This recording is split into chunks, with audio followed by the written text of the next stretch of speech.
सतनाम श्री वाहिगुरु साहिब जियो। आसा महला पहला। कहाँ सो खेल तबेला घोड़े, कहाँ भेरी सहनाई। कहाँ सो तेग बंद गाड़े रड़, कहाँ सो लाल कुवाई। कहाँ सो खेल तबेला घोड़े, कहाँ भेरी सहनाई। कहाँ सो तेग बंद गाड़े रड़, कहाँ सो लाल कुवाई। कहाँ सो आरसिया मुख मोह बंके, ऐथै दिसह नाही। इहो जग तेरा तू गोसाई। एक घड़ी मह थाप उथापे, जार वंड देवै भाई। इहो जग तेरा तू गोसाई। एक घड़ी मह थाप उथापे, जार वंड देवै भाई। रहाओ कहाँ सो खेल तबेला घोड़े, कहाँ भेरी सहनाई। वाहिगुरु जी का खालसा, वाहिगुरु जी की फतेह। परम सन्मानयोग गुरु खालसा सत संगत जीओ। सतगुरु ने अपार बख्शिश की। आप संगतां सतगुरु दी पावन अमृत रूप बाणी दी लड़ीवार कथा विचार सरवण कर रहे हो। साडे सिखां दे प्रथम गुरु आप नारायण कलातार जग में परवरियो। निरंकार्याकार जोत जग मंडल करियो। धन गुरु नानक दे महाराज सच्चे पातशाह आसा राग दे अंदर पावन पवित्र उपदेश बख्शिश कर रहे हैं। आप संगतां ने पिछले शब्द दी उथानका विच सुनिया सी। धन गुरु नानक देव महाराज सच्चे पातशाह जदों ईमनाबाद सलोई विच गए, उस वेले पठाणा दी हकूमत सी। जिन्ने भी पठान सन इन्ने जालिम हो चुके सन और इन्ने आजास हो चुके सन। किसे धी भैन दी पत महफूज नहीं सी रहन दिती। होर तां होर जिहड़े चंगे चंगे साधु सन उन्हां दा भी निरादर करदे। धन गुरु नानक देव महाराज सच्चे पातशाह जदों ईमनाबाद विच गए, भाई लालो दे घर ठहरे सन। उन्हां नूं भी मंदा चंगा बोलदे तां साहिब सतगुरु सच्चे पातशाह ने उस वेले भविखत बचन कीते। जैसी मैं आवे खसम की बाणी, तैसड़ा करी ज्ञान वे लालो। पाप की जंजलै काबलों ताया, जोरी मंगै दान वे लालो। ਸਾਹਿਬ ਸਤਿਗੁਰੂ ਸੱਚੇ ਪਾਤਸ਼ਾਹ ਨੇ ਜਦੋਂ ਇਹ ਬਚਨ ਉਚਾਰਨ ਕੀਤੇ, ਕੁਝ ਸਮੇਂ ਤੋਂ ਬਾਅਦ ਬਾਬਰ ਨੇ ਹਿੰਦੁਸਤਾਨ ਤੇ ਹਮਲਾ ਕੀਤਾ ਔਰ ਉਸ ਨੇ ਸਭ ਤੋਂ ਪਹਿਲਾਂ ਈਮਨਾਬਾਦ ਸ਼ਹਿਰ ਨੂੰ ਹੀ ਆਪਣਾ ਨਿਸ਼ਾਨਾ ਬਣਾਇਆ ਔਰ ਉੱਥੇ ਆ ਕੇ ਉਸਨੇ ਸਾਰੇ ਪਠਾਣਾਂ ਨੂੰ ਘੇਰਾ ਪਾਇਆ। कुछ जंग युद्ध भी होया है, पर पापी के मारने को पाप महाबली है दे वाक अनुसार इन्हां पठाणा ने बहुते जुल्म कीते सन, बहुते पाप कीते सन, जिसदा सदका इन्हां दी हार भी हुई, इन्हां दा जानी माली नुकसान भी होया और इन्हां दी हकूमत भी जांदी रही। ਹੁਣ ਬਾਬਰ ਜਦੋਂ ਕਤਲੋ ਗਾਰਤ ਕਰਕੇ ਜਿਹੜੇ ਸ਼ਹਿਰ ਦੇ ਬੱਚੇ ਬਿਰਧ ਔਰਤਾਂ ਸਨ ਉਹਨਾਂ ਨੂੰ ਹਵਾਲਾਤ ਵਿੱਚ ਬੰਦੀ ਬਣਾਇਆ ਔਰ ਉਹਨਾਂ ਨੂੰ ਕਠਨ ਮੁਸ਼ੱਕਤਾਂ ਕਰਨ ਲਈ ਚੱਕੀਆਂ ਪੀਣ ਦਾ ਹੁਕਮ ਹੋਇਆ। ਸਾਹਿਬ ਸਤਿਗੁਰੂ ਸੱਚੇ ਪਾਤਸ਼ਾਹ ਉਸ ਵੇਲੇ ਈਮਨਾਬਾਦ ਵਾਸੀਆਂ ਦੇ ਨਾਲ ਮੋਢਾ ਲਾ ਕੇ ਖਲੋਤੇ ਹਨ। ਸਾਹਿਬ ਸਤਿਗੁਰੂ ਸੱਚੇ ਪਾਤਸ਼ਾਹ ਨੇ ਬਾਬਰ ਨੂੰ ਜਾਬਰ ਆਖਿਆ ਅਤੇ ਨਾਲ ਹੀ ਇਹ ਆਖਿਆ, ਏਤੀ ਮਾਰ ਪਈ ਕਰ ਲਾਣੇ ਤੈਂ ਕੀ ਦਰਦ ਨਾ ਆਇਆ।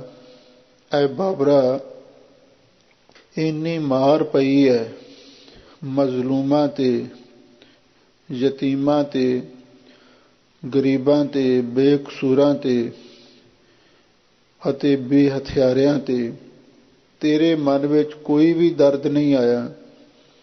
ਇਹ ਬਾਬਰ ਨੂੰ ਗੁਰੂ ਮਹਾਰਾਜ ਨੇ ਇੱਕ ਉਲਾਮਾ ਦਿੱਤਾ।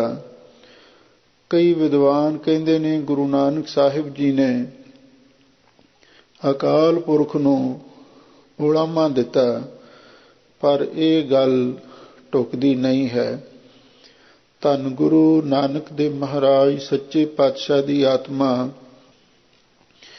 ਉਸ ਅਕਾਲ ਪੁਰਖ ਵਾਹਿਗੁਰੂ ਦੇ ਪ੍ਰੇਮ ਦੇ ਵਿੱਚ ਲਬਰੇਜ਼ ਰਹਿੰਦੀ।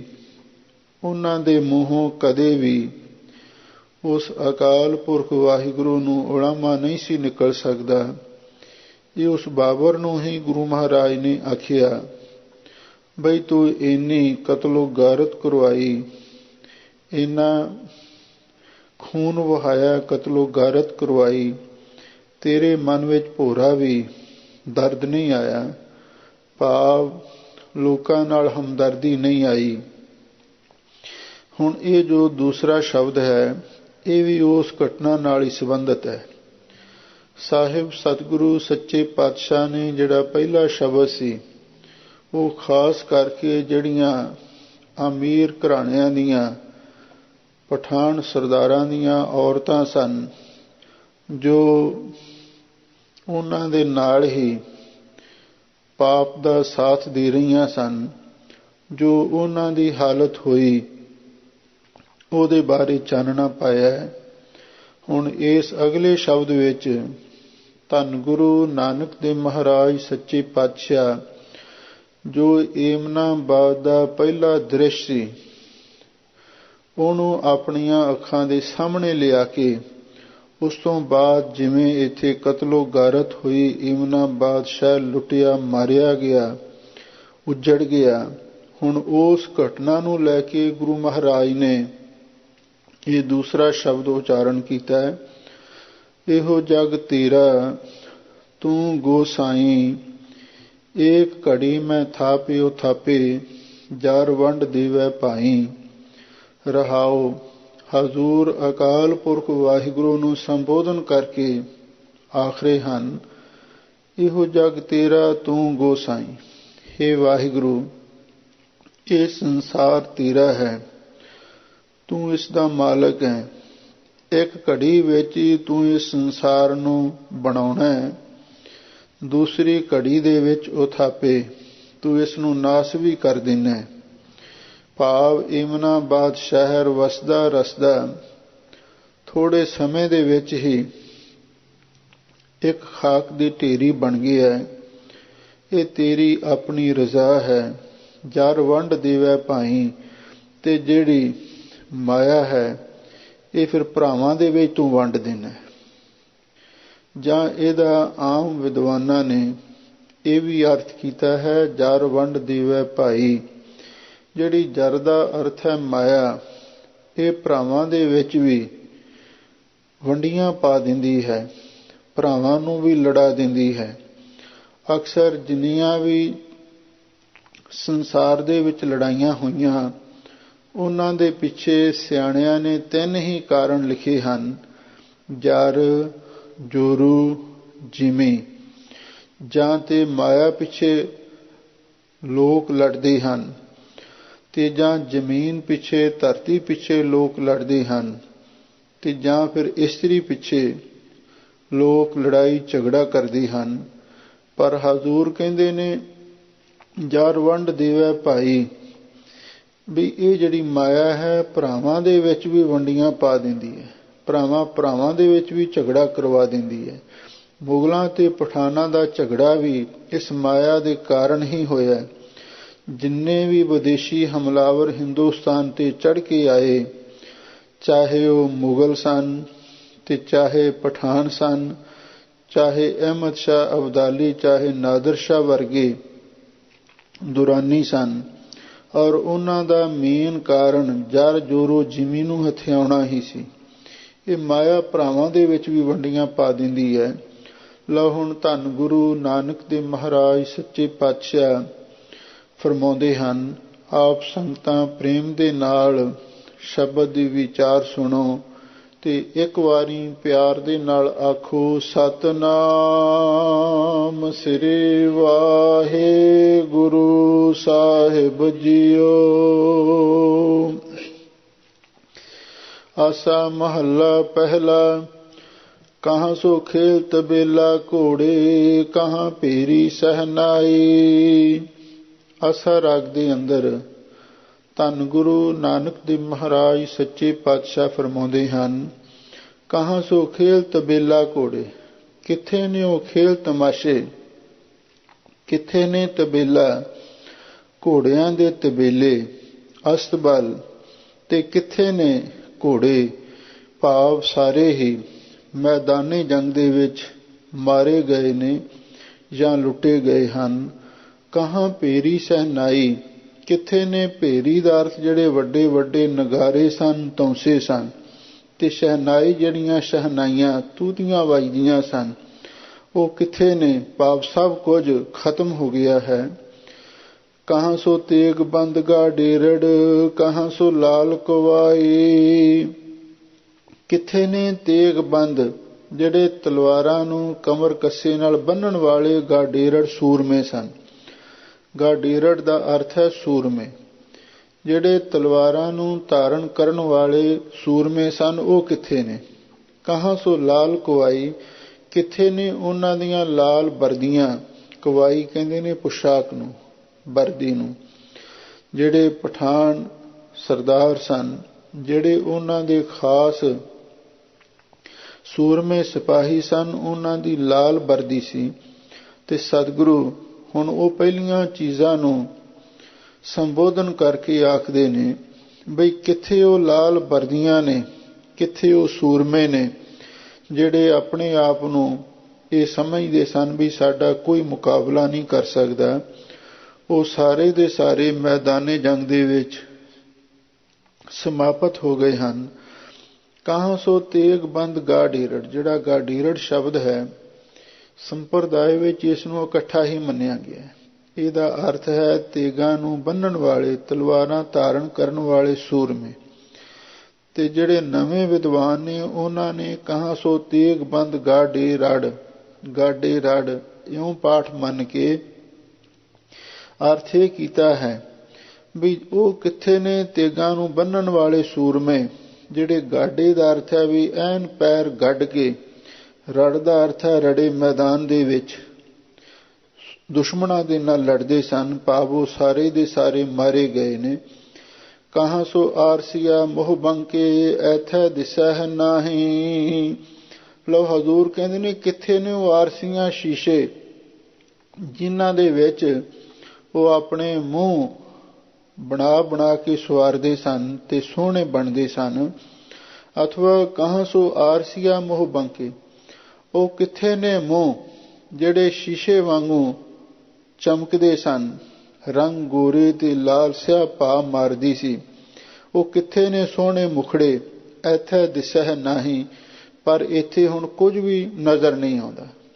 ਇਹਦਾ ਮਤਲਬ ਇਹ ਹੈ, ਏਮਨਾਬਾਦ ਦੇ ਹਮਲੇ ਤੋਂ ਪਿੱਛੋਂ ਜਿਹੜੀਆਂ ਪਠਾਣਾਂ ਦੀਆਂ ਹਕੂਮਤਾਂ ਸਨ, ਉਹਨਾਂ ਦੇ ਜਿਹੜੇ ਖੇਲ ਤਮਾਸ਼ੇ ਸਨ, ਘੋੜਿਆਂ ਦੇ ਤਬੇਲੇ ਸਨ, ਸੂਰਮੇ ਸਨ, ਲਾਲ ਵਰਦੀਆਂ ਸਨ, ਸਭ ਖਤਮ ਹੋ ਗਏ ਹਨ। ਇਹੋ ਜਗ ਤੇਰਾ ਤੂੰ ਗੋਸਾਈ, ਏਕ ਘੜੀ ਮੈਂ ਥਾਪਿਓ ਥਾਪੇ, ਜਰ ਵੰਡ ਦੇਵੈ ਭਾਈ ਰਹਾਉ। ਹੇ ਵਾਹਿਗੁਰੂ ਜੀ, ਇਹ ਸੰਸਾਰ ਤੁਹਾਡਾ ਹੈ, ਤੁਸੀਂ ਇਹਦੇ ਮਾਲਕ ਹੋ। ਤੁਸੀਂ ਇੱਕ ਘੜੀ ਦੇ ਵਿੱਚ ਹੀ ਇਹ ਸੰਸਾਰ ਨੂੰ ਬਣਾ ਦਿੰਦੇ ਹੋ ਤੇ ਦੂਸਰੀ ਘੜੀ ਹੀ ਉਥਾਪ ਦਿੰਦੇ ਹੋ। ਊਪਤ ਪਰਲੋਕ ਖਿਨਮੈ ਕਰਤਾ, ਆਪ ਅਲੇਪਾ ਨਿਰਗੁਣ ਰਹਿਤਾ, ਜਰ ਵੰਡ ਦੇਵੈ ਭਾਈ।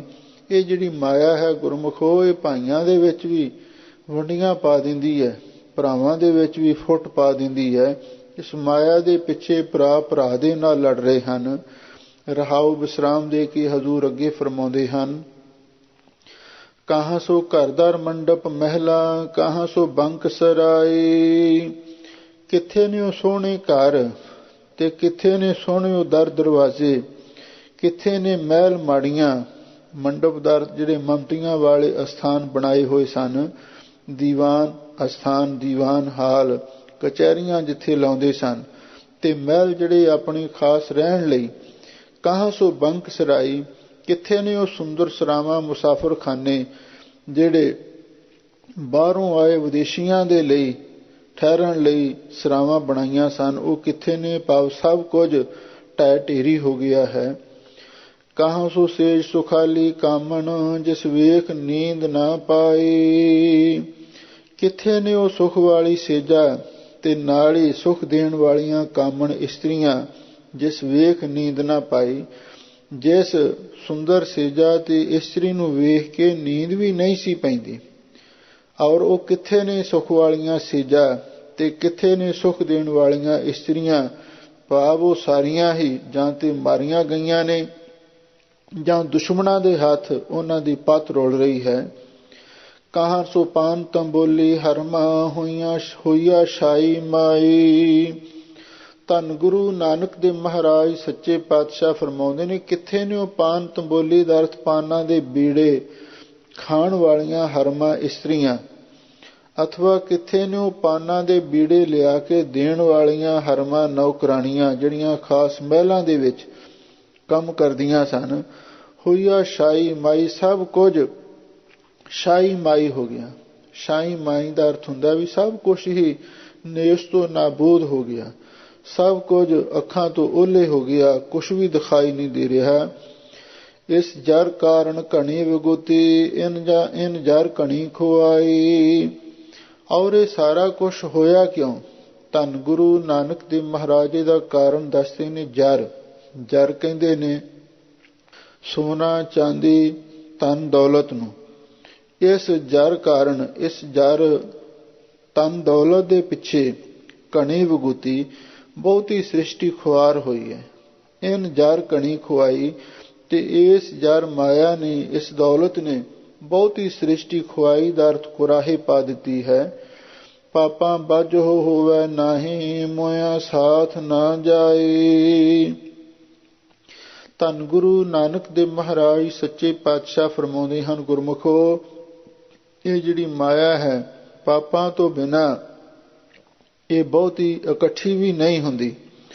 ਫਿਰ ਇਹਦਾ ਇਹ ਵੀ ਸੁਭਾਅ ਹੈ, ਮੋਇਆ ਸਾਥ ਨਾ ਜਾਈ, ਮਰਨ ਦੇ ਵੇਲੇ ਕਿਸੇ ਦੇ ਨਾਲ ਵੀ ਨਹੀਂ ਜਾਂਦੀ। ਇਹ ਜਿਹੜੀ ਮਾਇਆ ਹੈ ਪਾਪਾਂ ਤੋਂ ਬਿਨਾਂ ਇਕੱਠੀ ਵੀ ਨਹੀਂ ਹੁੰਦੀ। ਤੇ ਫਿਰ ਦੂਸਰੀ ਗੱਲ, ਮਰਨ ਦੇ ਵੇਲੇ ਕਿਸੇ ਦੇ ਨਾਲ ਵੀ ਨਹੀਂ ਜਾਂਦੀ। ਇਹ ਇੱਕ ਅਟਲ ਸੱਚਾਈ ਹੈ। ਜੇ ਅਸੀਂ ਧਰਮ ਦੀ ਕਿਰਤ ਕਰਦੇ ਹਾਂ ਤਾਂ ਤੇ ਚਲੋ ਮਸਾਂ ਗੁਜ਼ਾਰਾ ਚੱਲਦਾ ਹੈ, ਤੇ ਜਦੋਂ ਆਦਮੀ ਕਿਸੇ ਨਾਲ ਧੋਖਾ ਕਰਦਾ ਹੈ, ਠੱਗੀਆਂ ਮਾਰਦਾ ਹੈ, ਝੂਠ ਬੋਲਦਾ ਹੈ, ਫਿਰ ਕਿਸੇ ਦੇ ਹੱਕ ਨੂੰ ਖੋਹਦਾ ਹੈ, ਤੇ ਫਿਰ ਹੀ ਮਾਇਆ ਬਹੁਤੀ ਇਕੱਠੀ ਹੁੰਦੀ ਹੈ। ਹਜ਼ੂਰ ਕਹਿੰਦੇ ਨੇ ਬਹੁਤੀ ਮਾਇਆ ਪਾਪਾਂ ਤੋਂ ਬਿਨਾਂ ਇਕੱਠੀ ਨਹੀਂ ਹੁੰਦੀ। ਮੋਇਆ ਸਾਥ ਨਾ ਜਾਈ, ਤੇ ਮਰਨ ਤੋਂ ਬਾਅਦ ਵੀ ਇਹ ਕਿਸੇ ਦੇ ਨਾਲ ਨਹੀਂ ਜਾਂਦੀ। ਜਿਸਨੂੰ ਆਪ ਖੁਆਏ ਕਰਤਾ ਖੁਸ ਲਏ ਚੰਗਿਆਈ। ਧੰਨ ਗੁਰੂ ਨਾਨਕ ਦੇਵ ਮਹਾਰਾਜ ਸੱਚੇ ਪਾਤਸ਼ਾਹ ਫਰਮਾਉਂਦੇ ਨੇ, ਉਹ ਕਰਤਾ ਪੁਰਖ ਵਾਹਿਗੁਰੂ ਜਿਸਨੂੰ ਆਪ ਹੀ ਖੁਆਏ ਦਾ ਅਰਥ ਭੁਲਾ ਦੇਵੇ, ਜਿਸਨੂੰ ਆਪ ਹੀ ਕੁਰਾਹੇ ਪਾ ਦੇਵੇ। ਖੁਸ ਲਏ ਚੰਗਿਆਈ, ਫਿਰ ਉਹਦੇ ਕੋਲੋਂ ਪਹਿਲਾਂ ਚੰਗਿਆਈ ਖੋਹ ਲੈਂਦੇ। ਜਿਸ ਮਨੁੱਖ ਦੇ ਕੋਲ ਚੰਗਿਆਈ ਨਾ ਰਹੇ, ਫਿਰ ਉਹ ਪਾਪਾਂ ਵੱਲ, ਜ਼ੁਲਮ ਵੱਲ, ਚੋਰੀਆਂ ਵੱਲ, ਹੋਰ ਭੈੜੇ ਕੰਮਾਂ ਵੱਲ ਪ੍ਰਵਿਰਤ ਹੋ ਜਾਂਦਾ ਹੈ। ਲਓ, ਜਦੋਂ ਬਾਬਰ ਦਾ ਹਮਲਾ ਹੋਣ ਦੀਆਂ ਖਬਰਾਂ ਆਈਆਂ ਤਾਂ ਉਸ ਵੇਲੇ ਜਿਹੜੇ ਏਮਨਾਬਾਦ ਦੇ ਪਠਾਨ ਸਨ, ਸਰਦਾਰ, ਇਹਨਾਂ ਨੇ ਬਹੁਤ ਸਾਰੇ ਜਿਹੜੇ ਇਹਨਾਂ ਦੇ ਪੀਰ ਸਨ ਉਹਨਾਂ ਨੂੰ ਆਪਣੇ ਕੋਲ ਬੁਲਾਇਆ ਤੇ ਉਹਨਾਂ ਨੂੰ ਆਖਿਆ ਵੀ ਤੁਸੀਂ ਕੋਈ ਨਾ ਕੋਈ ਸਾਡੇ ਰਾਜ ਦੇ ਵਾਸਤੇ, ਰਾਜ ਦੀ ਰੱਖਿਆ ਵਾਸਤੇ ਕੋਈ ਨਾ ਕੋਈ ਸਾਡੇ ਲਈ ਦੁਆਵਾਂ ਕਰੋ। ਤੇ ਜਿਹੜੇ ਇਹਨਾਂ ਦੇ ਅਖੌਤੀ ਪੀਰ ਸਨ ਔਰ ਉਹਨਾਂ ਨੇ ਇਹਨਾਂ ਨੂੰ ਬੜੇ ਝੂਠੇ ਦਿਲਾਸੇ ਵੀ ਦਿੱਤੇ, ਝੂਠੇ ਵਾਅਦੇ ਵੀ ਕੀਤੇ ਬਈ ਸਾਡੇ ਕੋਲ ਇਹੋ ਜਿਹਾ ਕਾਲਾ ਇਲਮ ਹੈ, ਸਾਡੇ ਕੋਲੇ ਇਹੋ ਜਿਹੇ ਟੂਣੇ ਟਾਮਣ ਨੇ, ਅਸੀਂ ਇਹੋ ਜਿਹਾ ਜਾਦੂ ਕਰਾਂਗੇ ਕੋਈ ਦੁਸ਼ਮਣ ਤੁਹਾਡੇ ਵੱਲ ਝਾਕ ਨਹੀਂ ਸਕੇਗਾ। ਜਿਹੜਾ ਏਮਨਾਬਾਦ ਤੇ ਚੜ੍ਹ ਕੇ ਆਵੇਗਾ ਅਸੀਂ ਉਸ ਨੂੰ ਅੰਨਾ ਕਰ ਦੇਵਾਂਗੇ। ਇਸ ਤਰ੍ਹਾਂ ਦੀਆਂ ਇਹ ਗੱਲਾਂ ਕਰ ਰਹੇ ਸਨ। ਪਰ ਧੰਨ ਗੁਰੂ ਨਾਨਕ ਦੇਵ ਮਹਾਰਾਜ ਸੱਚੇ ਪਾਤਸ਼ਾਹ ਉਹਨਾਂ ਪੀਰਾਂ ਦੇ ਬਾਰੇ ਹੁਣ ਦੱਸਦੇ ਹਨ। ਕੋਟੀ ਹੂੰ ਪੀਰ ਵਰਜ ਰਹਾਏ, ਜਾਂ ਮੀਰ ਸੁਣਿਆ ਧਾਇਆ। ਜਦੋਂ ਇਹਨਾਂ ਪਠਾਨਾਂ ਨੇ ਇਸ ਗੱਲ ਨੂੰ ਸੁਣਿਆ, ਜਿਹੜਾ ਮੀਰ ਬਾਬਰ ਹੈ, ਪਾਤਸ਼ਾਹ ਬਾਬਰ, ਉਹ ਹੁਣ ਹਮਲਾ ਕਰਕੇ ਏਮਨਾਬਾਦ ਵੱਲ ਆ ਰਿਹਾ ਹੈ। ਕੋਟੀ ਹੂੰ ਪੀਰ ਵਰਜ ਰਹਾਏ, ਇਹਨਾਂ ਨੇ ਕਰੋੜਾਂ ਹੀ ਜਿਹੜੇ ਪੀਰ ਸਨ, ਕਰਾਮਾਤੀ, ਰਿੱਧੀਆਂ ਸਿੱਧੀਆਂ ਵਾਲੇ, ਅਜ਼ਮਤਾਂ ਵਾਲੇ, ਇਹ ਆਪਣੇ ਪਾਸੇ ਰੋਕ ਕੇ ਰੱਖੇ ਹੋਏ ਸਨ। ਇਹਨਾਂ ਪਠਾਨਾਂ ਨੇ ਉਹਨਾਂ ਪੀਰਾਂ ਫਕੀਰਾਂ ਨੂੰ ਆਪਣੇ ਕੋਲ ਜਮ੍ਹਾਂ ਕਰਕੇ ਰੱਖਿਆ ਹੋਇਆ ਸੀ ਬਈ ਤੁਸੀਂ ਸਾਡੇ ਰਾਜ ਦੀ ਰੱਖਿਆ ਲਈ ਕੋਈ ਨਾ ਕੋਈ ਤੁਸੀਂ ਦੁਆਵਾਂ ਕਰੋ। ਔਰ ਇਹ ਉਹਨਾਂ ਪਠਾਨਾਂ ਦੇ ਲਈ ਜੰਤਰ ਮੰਤਰ, ਕਾਲੇ ਇਲਮ ਪੜ੍ਹਦੇ ਸਨ। ਪਰ ਧੰਨ ਗੁਰੂ ਨਾਨਕ ਦੇਵ ਮਹਾਰਾਜ ਸੱਚੇ ਪਾਤਸ਼ਾਹ ਅੱਗੇ ਦੱਸਦੇ ਨੇ, ਇਹਨਾਂ ਦਾ ਕੋਈ ਜੰਤਰ ਮੰਤਰ ਨਹੀਂ ਚੱਲ ਸਕਿਆ ਕਿਉਂਕਿ ਝੂਠੇ ਸਨ। ਥਾਨ ਮੁਕਾਮ ਜਲੇ ਬਿਜ ਮੰਦਰ, ਮੁਛ ਮੁਛ ਕੋਈ ਰੁਲਾਇਆ। ਜਿਹੜੇ ਥਾਨ ਮੁਕਾਮ, ਜਿਹੜੇ ਇਹਨਾਂ ਦੇ ਪੀਰਾਂ ਫਕੀਰਾਂ ਦੇ ਅਸਥਾਨ ਸਨ, ਤਕੀਏ ਜਿਨ੍ਹਾਂ ਨੂੰ ਕਹਿੰਦੇ ਨੇ, ਉਹ ਵੀ ਸੜ ਗਏ। ਤੇ ਜਲੇ ਬਿਜ ਮੰਦਰ, ਤੇ ਜਿਹੜੇ ਇਹਨਾਂ ਹਾਕਮ ਪਠਾਨਾਂ ਦੇ ਚੂਨੇ ਗੱਚ ਮੰਦਰ ਸਨ, ਮਹਿਲ ਮਾੜੀਆਂ ਸਨ, ਉਹ ਵੀ ਅੱਗ ਦੇ ਵਿੱਚ ਸੜ ਗਏ। ਮੁਛ ਮੁਛ ਕੋਈ ਰੁਲਾਇਆ, ਤੇ ਜਿਹੜੇ ਪਠਾਨ ਸ਼ਹਿਜ਼ਾਦੇ ਸਨ, ਖਾਨਜ਼ਾਦੇ ਸਨ, ਔਰ ਇਹਨਾਂ ਨੂੰ ਮੁਛ ਮੁਛ ਦਾ ਅਰਥ ਵੀ ਟੋਟੇ ਟੋਟੇ ਕਰਕੇ ਮਿੱਟੀ ਵਿੱਚ ਉਹਨਾਂ ਨੇ ਰੁਲਾ ਦਿੱਤਾ। ਕਿਉਂਕਿ ਉਹਨਾਂ ਝੂਠੇ ਪੀਰਾਂ ਫਕੀਰਾਂ ਦੇ ਲਾਰਿਆਂ ਤੇ ਵਿਸ਼ਵਾਸ ਕਰਕੇ ਇਹਨਾਂ ਪਠਾਨਾਂ ਨੇ ਅੱਛੀ ਤਰ੍ਹਾਂ ਲੜਾਈ ਕਰਨ ਦਾ ਵੀ ਮਨ ਨਹੀਂ ਸੀ ਬਣਾਇਆ, ਔਰ ਉਹਨਾਂ ਦੇ ਸਾਰੇ ਜੰਤਰ ਮੰਤਰ ਵੀ ਫੇਲ ਹੋ ਗਏ। ਤੇ ਉਹਨਾਂ ਦਾ ਹਸ਼ਰ ਇਹ ਹੋਇਆ, ਤੇ ਵਿੱਚੇ ਪੀਰ ਫਕੀਰ, ਵਿੱਚੇ ਜਿਹੜੇ ਇਹ ਖਾਨਜ਼ਾਦੇ ਸਨ, ਇਹ ਸਾਰੇ ਹੀ ਖਤਮ ਹੋ ਗਏ। ਕੋਈ ਮੁਗਲ ਨਾ ਹੋਆ ਅੰਧਾ, ਕਿਨੈ ਨਾ ਪਰਚਾ ਲਾਇਆ। ਕਿਸੇ ਪੀਰ ਫਕੀਰ ਨੇ ਆਪਣੀ ਕਰਾਮਾਤ ਦਾ ਪਰਚਾ ਨਹੀਂ ਲਾਇਆ, ਕਿਸੇ ਨੇ ਕੋਈ ਕ੍ਰਿਸ਼ਮਾ ਨਹੀਂ ਕਰਕੇ ਦਿਖਾਇਆ, ਕਿਸੇ ਨੇ ਕੋਈ ਚਮਤਕਾਰ ਨਹੀਂ ਦਿਖਾਇਆ। ਕੋਈ ਮੁਗਲ ਵੀ ਅੰਨਾ ਨਾ ਹੋਇਆ। ਪਹਿਲਾਂ ਇਹ ਡੀਂਗਾ ਮਾਰਦੇ ਸਨ ਬਈ ਜਿਹੜਾ ਏਮਨਾਬਾਦ ਵੱਲ ਝਾਕੇਗਾ ਅਸੀਂ ਉਹਨੂੰ ਫੂਕ ਦਿਆਂਗੇ, ਸਾੜ ਦਿਆਂਗੇ, ਅੰਨਾ ਕਰ ਦਿਆਂਗੇ। ਪਰ ਸਤਿਗੁਰੂ ਕਹਿੰਦੇ ਉਹਨਾਂ ਦੇ ਦਾਅਵੇ ਸਾਡੇ ਸਾਰੇ ਝੂਠੇ ਨਿਕਲੇ। ਮੁਗਲ ਪਠਾਣਾ ਭਈ ਲੜਾਈ, ਰਣ ਮੈਂ ਤੇਗ ਵਗਾਈ। ਲੋ ਹਜ਼ੂਰ ਕਹਿੰਦੇ ਨੇ ਫਿਰ ਉਹਨਾਂ ਮੁਗਲਾਂ ਤੇ ਪਠਾਣਾ ਦੀ ਲੜਾਈ ਹੋਈ। ਜੰਗ ਯੁੱਧ ਹੋਇਆ। ਰਣ ਮੈਂ ਤੇਗ ਵਗਾਈ, ਉਹਨਾਂ ਦੋਹਾਂ ਨੇ ਮੈਦਾਨੇ ਜੰਗ ਦੇ ਵਿੱਚ ਤਲਵਾਰ ਵਾਹੀ, ਤਲਵਾਰਾਂ ਦੇ ਨਾਲ ਲੜਾਈ ਸ਼ੁਰੂ ਕੀਤੀ। ਓਨੀ ਤੋਪਕ ਤਾਣ ਚਲਾਈ, ਓਨੀ ਹਸਤ ਚੜਾਈ। ਧੰਨ ਗੁਰੂ ਨਾਨਕ ਦੇਵ ਮਹਾਰਾਜ ਸੱਚੇ ਪਾਤਸ਼ਾਹ ਫਰਮਾਉਂਦੇ ਨੇ, ਓਨੀ ਤੋਪਕ ਤਾਣ ਚਲਾਈ। ਜਿਹੜੇ ਉਹ ਮੁਗਲ ਸਨ ਉਹਨਾਂ ਨੇ ਬੜੀਆਂ ਤਾਣ ਤਾਣ ਕੇ, ਨਿਸ਼ਾਨਾ ਸਹਿਨ ਸਹਿਨ ਕੇ ਬੰਦੂਕਾਂ ਚਲਾਈਆਂ ਤੇ ਓਨੀ ਹਸਤ ਚੜਾਈ।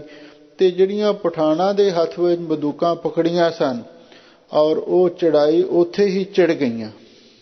ਇਹਦਾ ਮਤਲਬ ਇਹ ਹੈ ਬਈ ਜਿਹੜੇ ਮੁਗਲ ਸਿਪਾਹੀ ਸਨ ਉਹਨਾਂ ਦਾ ਅਭਿਆਸ ਬਹੁਤ ਜ਼ਿਆਦਾ ਸੀ ਤੇ ਜਿਹੜੇ ਪਠਾਨ ਸਨ ਇਹ ਐਸ਼ੋ ਇਸ਼ਰਤ ਵਿੱਚ ਪੈ ਕੇ ਸ਼ਾਸਤਰੀ ਵਿੱਦਿਆ ਦਾ ਅਭਿਆਸ ਤਿਆਗ ਗਏ ਸਨ।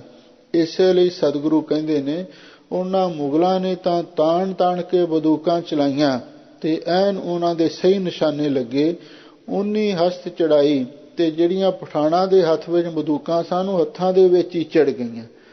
ਉਹ ਉੱਥੇ ਹੀ ਉਹਨਾਂ ਦੀਆਂ ਬੰਦੂਕਾਂ ਉਹ ਚੱਲ ਨਾ ਸਕੀਆਂ ਔਰ ਉਹਨਾਂ ਮੁਗਲਾਂ ਦੇ ਸਾਹਮਣੇ ਉਹਨਾਂ ਦਾ ਕੋਈ ਮੁਕਾਬਲਾ ਨਾ ਹੋ ਸਕਿਆ।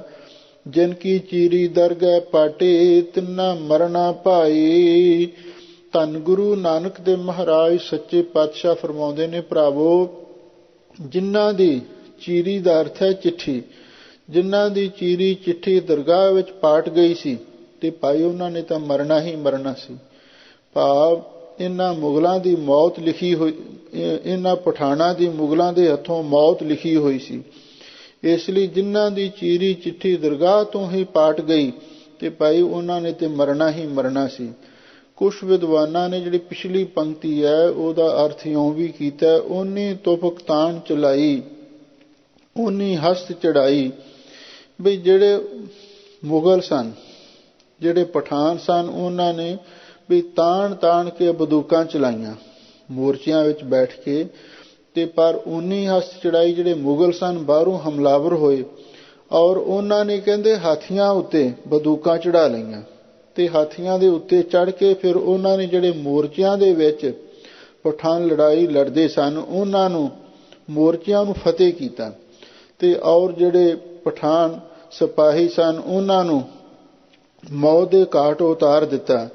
ਜਿਨ ਕੀ ਚੀਰੀ ਦਰਗਹਿ ਪਾਟੀ, ਤਿੰਨਾ ਮਰਨਾ ਪਾਈ। ਹੈ ਭਾਈ ਜਿਨ੍ਹਾਂ ਦੀ ਚਿੱਠੀ ਦਰਗਾਹ ਵਿੱਚ ਫਟ ਗਈ ਸੀ ਭਾਈ ਉਹਨਾਂ ਨੇ ਤੇ ਫਿਰ ਮਰਨਾ ਹੀ ਮਰਨਾ ਸੀ। ਤੇ ਇੱਕ ਹਿੰਦਵਾਣੀ ਅਵਰ ਤੁਰਕਾਣੀ, ਪਟਿਆਣੀ ਠੁਕਰਾਣੀ। ਹਜ਼ੂਰ ਕਹਿੰਦੇ ਨੇ ਭਾਈ ਜਿੱਥੇ ਉਹ ਪਠਾਨਾਂ ਦਾ ਬੁਰਾ ਹਾਲ ਹੋਇਆ ਮੈਦਾਨੇ ਜੰਗ ਦੇ ਵਿੱਚ, ਉੱਥੇ ਜਿਹੜੀਆਂ ਔਰਤਾਂ ਸਨ ਹਿੰਦਵਾਣੀ ਹਿੰਦੂਆਂ ਦੀਆਂ ਔਰਤਾਂ ਤੇ ਅਵਰ ਤੁਰਕਾਣੀ ਜਿਹੜੀਆਂ ਮੁਸਲਮਾਨੀਆਂ ਸਨ ਤੇ ਪਟਿਆਣੀ ਠੁਕਰਾਣੀ, ਪਟਿਆਣੀ ਜਿਹੜੀਆਂ ਭੱਟੀਆਂ ਦੀਆਂ, ਕਿਉਂਕਿ ਭੱਟੀ ਵੀ ਇੱਕ ਖਾਨਦਾਨ ਹੈ, ਦੁੱਲਾ ਭੱਟੀ, ਜਿਹੜੀਆਂ ਭੱਟੀਆਂ ਦੀਆਂ ਭੱਟੀ ਖਾਨਦਾਨ ਦੀਆਂ ਔਰਤਾਂ ਸਨ ਤੇ ਠੁਕਰਾਣੀ ਵੀ ਖੱਤਰੀਆਂ ਦੀ ਜਾਤ ਹੈ, ਜਿਹੜੀਆਂ ਉਸ ਜਾਤੀ ਵਿੱਚੋਂ ਇਸਤਰੀਆਂ ਸਨ।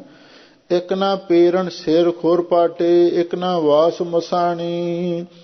ਲਓ ਉਹ ਜਿਹੜੀਆਂ ਇਸਤਰੀਆਂ ਸਨ, ਚਾਹੇ ਹਿੰਦੂ ਸਨ ਚਾਹੇ ਮੁਸਲਮਾਨ ਔਰਤਾਂ ਸਨ, ਚਾਹੇ ਕਿਸੇ ਜਾਤ ਦੀਆਂ ਸਨ, ਪਟਿਆਣੀਆਂ ਠੁਕਰਾਣੀਆਂ। ਵੀ ਇੱਕ ਨਾ ਦੇ ਪੇਰਣ ਦਾ ਅਰਥ ਹੈ ਬੁਰਕੇ, ਸਿਰ ਖੁਰ ਪਾਟੇ, ਸਿਰ ਤੋਂ ਲੈ ਕੇ ਪੈਰਾਂ ਤੱਕ ਪਾਟ ਗਏ। ਇਹਦਾ ਮਤਲਬ ਇਹ ਸੀ ਜਦੋਂ ਬਾਬਰ ਦੇ ਸਿਪਾਹੀਆਂ ਨੇ ਤੇ ਇਹ ਅਮੀਰ ਘਰਾਣਿਆਂ ਦੀਆਂ ਘਰਾਂ ਦੇ ਔਰਤਾਂ ਤੇ ਹਮਲੇ ਕੀਤੇ ਤੇ ਉਹਨਾਂ ਦੀ ਇੱਜ਼ਤ ਨੂੰ ਵੀ ਇਹਨਾਂ ਨੇ ਰੋਲ ਦਿੱਤਾ।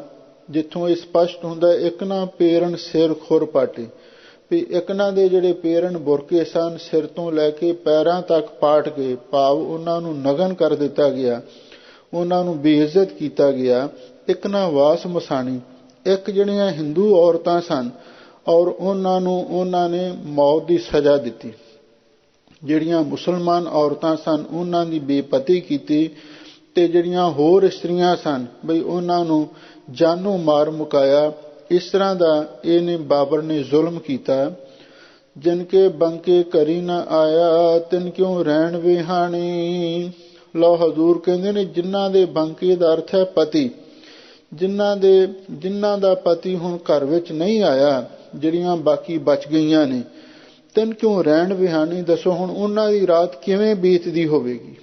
ਇਹ ਵੀ ਇੱਕ ਸੋਚਣ ਵਾਲੀ ਗੱਲ ਹੈ ਨਾ, ਵੀ ਜਿਨ੍ਹਾਂ ਦੇ ਪਤੀ ਮਾਰੇ ਗਏ ਨੇ ਜੰਗ ਦੇ ਵਿੱਚ, ਜਿਨ੍ਹਾਂ ਦੇ ਪਤੀ ਮੁੜ ਕੇ ਘਰਾਂ ਦੇ ਵਿੱਚ ਨਹੀਂ ਆਏ, ਔਰ ਉਹ ਵਿਧਵਾ ਹੋਈਆਂ ਔਰਤਾਂ ਦੀ ਜਿਹੜੀ ਰਾਤ ਕਿਵੇਂ ਲੰਘਦੀ ਹੋਵੇਗੀ। ਪਾਪ ਬੜੇ ਦੁੱਖ ਦੇ ਵਿੱਚ ਉਹਨਾਂ ਦੀ ਰਾਤ ਉਸ ਵੇਲੇ ਲੰਘੀ ਹੋਵੇਗੀ। ਆਪੇ ਕਰੇ ਕਰਾਏ ਕਰਤਾ, ਕਿਸ ਨੂੰ ਆਖ ਸੁਣਾਈਐ। ਧੰਨ ਗੁਰੂ ਨਾਨਕ ਦੇ ਮਹਾਰਾਜ ਸੱਚੇ ਪਾਤਸ਼ਾਹ ਹੁਣ ਭਾਣੇ ਦੇ ਵਿੱਚ ਸਭ ਕੁਝ ਦਰਸਾ ਰਹੇ ਨੇ। ਉਹ ਕਰਤਾ ਪੁਰਖ ਵਾਹਿਗੁਰੂ ਬਈ ਆਪ ਹੀ ਸਭ ਕੁਛ ਕਰਦਾ ਹੈ ਤੇ ਆਪ ਹੀ ਕਰਾਉਂਦਾ ਹੈ। ਕਿਸ ਨੂੰ ਆਖ ਸੁਣਾਈਏ। ਫਿਰ ਹੁਣ ਕਿਸ ਨੂੰ ਬਈ ਕੁਛ ਕਹਿ ਕੇ ਸੁਣਾਈਏ, ਕਿਉਂਕਿ ਹੈ ਤੇ ਸਭ ਕੁਝ ਵਾਹਿਗੁਰੂ ਦੇ ਭਾਣੇ ਦੀ ਖੇਡ ਹੈ ਨਾ। ਹੁਕਮੈ ਅੰਦਰ ਸਭ ਕੋ, ਬਾਹਰ ਹੁਕਮ ਨਾ ਕੋਏ। ਨਾਨਕ ਹੁਕਮੈ ਜੇ ਬੁਝੈ ਤਾਂ ਹਉਮੈ ਕਹਿ ਨਾ ਕੋਈ। ਉਹ ਕਰਤਾ ਪੁਰਖ ਵਾਹਿਗੁਰੂ ਸਭ ਕੁਛ ਆਪ ਹੀ ਕਰਦਾ ਕਰਾਉਂਦਾ ਹੈ। ਦੱਸੋ ਹੁਣ ਕਿਸ ਪਾਸ ਕੁਛ ਵਧੀਕੀ ਕਹਿ ਕੇ ਸੁਣਾਈਏ। ਦੁੱਖ ਸੁੱਖ ਤੇਰਾ ਭਾਣਾ ਹੋਵੇ, ਕਿਸ ਥੈ ਜਾਏ ਰੂ ਆਈਐ। ਧੰਨ ਗੁਰੂ ਨਾਨਕ ਦੇ ਮਹਾਰਾਜ ਸੱਚੇ ਪਾਤਸ਼ਾਹ ਫਰਮਾਉਂਦੇ ਨੇ, ਹੇ ਵਾਹਿਗੁਰੂ, ਦੁੱਖ ਤੇ ਸੁੱਖ ਤੇਰੇ ਭਾਣੇ ਦੇ ਵਿੱਚ ਹੀ ਪ੍ਰਾਪਤ ਹੁੰਦਾ ਹੈ। ਭਾਵ ਇਹਨਾਂ ਪਠਾਨਾਂ ਦੇ ਪਾਪ ਵੱਧ ਗਏ ਸਨ, ਇਹਨਾਂ ਦੇ ਪਾਪਾਂ ਦਾ ਬੇੜਾ ਭਰ ਚੁੱਕਿਆ ਸੀ, ਇਸ ਲਈ ਹੁਣ ਇਹ ਡੁੱਬਣਾ ਹੀ ਸੀ। ਔਰ ਇਹਨਾਂ ਨੂੰ ਜੋ ਸਜ਼ਾ ਮਿਲੀ ਹੈ, ਜੋ ਦੁੱਖ ਮਿਲਿਆ ਹੈ, ਇਹਨਾਂ ਨੂੰ ਆਪਣੇ ਕੀਤੇ ਕਰਮਾਂ ਦਾ ਫਲ ਹੀ ਮਿਲਿਆ। ਦੁੱਖ ਸੁੱਖ ਤੇਰਾ ਭਾਣਾ ਹੋਵੇ, ਤੇਰੇ ਭਾਣੇ ਵਿੱਚ ਹੀ ਜੀਵਾਂ ਨੂੰ ਆਪੋ ਆਪਣੇ ਕਰਮਾਂ ਅਨੁਸਾਰ ਦੁੱਖ ਸੁੱਖ ਪ੍ਰਾਪਤ ਹੁੰਦਾ ਹੈ। ਕਿਸ ਥੈ ਜਾਇ ਰੁਆਈਐ। ਹੁਣ ਦੱਸੋ ਕਿਸ ਪਾਸ ਜਾ ਕੇ ਰੋਈਏ। ਭਾਵ ਤੇਰੇ ਬਿਨਾਂ ਹੋਰ ਕਿਸੇ ਅੱਗੇ ਫਰਿਆਦ ਕਰਨ ਦਾ, ਦੁੱਖ ਰੋਣ ਦਾ ਵੀ ਕੋਈ ਅਰਥ ਨਹੀਂ ਰਹਿ ਜਾਂਦਾ।